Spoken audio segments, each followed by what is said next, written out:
ಸಚಿವ ಬಿ ನಾಗೇಂದ್ರ ವಜಾ ಮಾಡುವಂತೆ ಬಿಜೆಪಿ ಪ್ರತಿಭಟನೆ 187 ಕೋಟಿ ಹಗರಣದ ಆರೋಪಿಯನ್ನೇ ಸಚಿವರನ್ನಾಗಿಸಿದ್ದಾರೆ. ಸಿಎಂ ಡಿಕೆಶಿ ಸಚಿವ ನಾಗೇಂದ್ರರ ಭಾವಚಿತ್ರವನ್ನು ಧರಿಸಿ ಪ್ರತಿಭಟನೆಯನ್ನು ಮಾಡಲಾಗ್ತಾ ಇದೆ.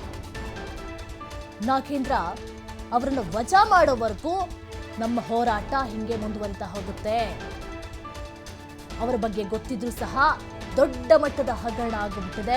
187 ಕೋಟಿ ಹಗರಣನ ಗೊತ್ತೇ ಆಗಲಿಲ್ಲ. ಹಾಗಾದ್ರೆ ಆರೋಪಿಯನ್ನೇ ಸಚಿವರನ್ನಾಗಿ ಮಾಡಿಬಿಟ್ಟಿದ್ದಾರೆ. ಹಾಗಾಗಿ ಸಿಎಂ ಡಿಕೆಶಿ ವಿರುದ್ಧ ಪ್ರತಿಭಟನೆಯನ್ನ ಮಾಡ್ತಾ ಇದ್ದಾರೆ. ತಕ್ಷಣ ಅವರನ್ನ ಕೆಳಗಡೆ ಇಳಿಸಬೇಕು, ಯಾರು ಅರ್ಹರೋ ಅವರಿಗೆ ಸಚಿವ ಸ್ಥಾನವನ್ನ ಕೊಡಿ. ಆದ್ರೆ ನಾಗೇಂದ್ರ ಅವರು ಅರ್ಹರಲ್ಲ, ಹೆಂಗ ಕೊಟ್ರಿ ಅವರಿಗೆ?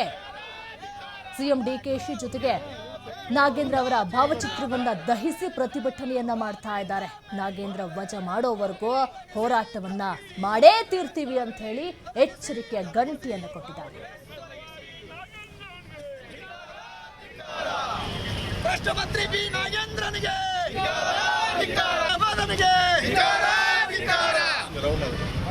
ಸಂತೋಷ್ ಲಾಡನಿಗೆ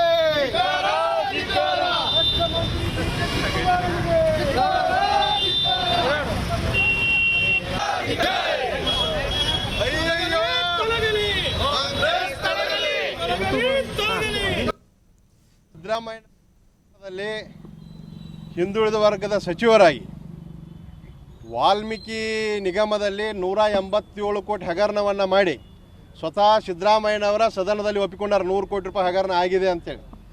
ಆ ಹಗರಣದ ಹಣವನ್ನು ಇವತ್ತು ಅನ್ಯ ರಾಜ್ಯಗಳ ಚುನಾವಣೆಗೆ ಇವತ್ತು ಬಿ ನಾಗೇಂದ್ರ ಅವರು ಕಳಿಸಿದ ಒಂದು ಪ್ರತಿಫಲವಾಗಿ ಇಲ್ಲಿ ವಾಲ್ಮೀಕಿ ನಿಗಮದಲ್ಲಿ ಲೂಟಿ ಹೊಡೆದು ಆ ಹೈಕಮಾಂಡ್ಗೆ ಕಪ್ಪ